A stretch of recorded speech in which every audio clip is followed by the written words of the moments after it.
خطیب نے ایک واقعہ نقل کیا ہے کہ ایک چور امام ابو حنیفہ رحمۃ اللہ کے پڑوس میں رہتا تھا۔ دن بھر بازار میں کام کرتا اور رات بھر شراب کے نشے میں شور مچاتا رہتا۔ امام صاحب کو اس کی حرکتوں سے بہت تکلیف ہوتی، عبادت و ریاضت میں خلل ہوتا، لیکن کبھی بھی اس سے شکایت نہ کی۔ ایک دن چور اس موچی کو پکڑ کر پولیس لے گئی، جیل میں بند کر دیا۔ رات بھر امام صاحب نے اس کے شور شرابے نہیں سنے۔ پتہ کیا تو معلوم ہوا کہ پولیس پکڑ کر لے گئی ہے۔ امام صاحب نے اپنے بلند مقام کا خیال کیے بغیر سیدھے کچہری پہنچے۔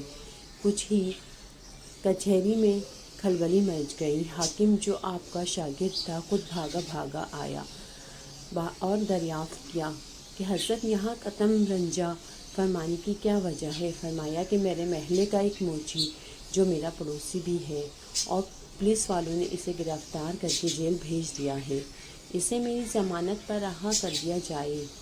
چنانچہ اسے جیل سے رہا کر دیا گیا۔ موچی جب جیل سے باہر آیا تو دیکھا گیا کہ امام صاحب اس کا ہاتھ پکڑے ہوئے فرما رہے ہیں، کیوں بھائی، میں نے تمہیں ضائع ہونے تو نہیں دیا؟ اس پر موچی سر جھکائے کہہ رہا تھا، نہیں میرے سردار، میرے آقا، آج کے دن سے آپ مجھے ایسی حرکتوں میں مبتلا نہ پائیں گے جن سے آپ کو اذیت ہوتی تھی۔ امام صاحب کے اخلاق کی بلندی کا حال ملاحظہ فرمائیے۔ جس موچی نے امام صاحب کا ہمیشہ تکلیف پہنچائی، اس کے ساتھ بھی آپ اس قدر بلند اخلاق کا مظاہرہ کیا۔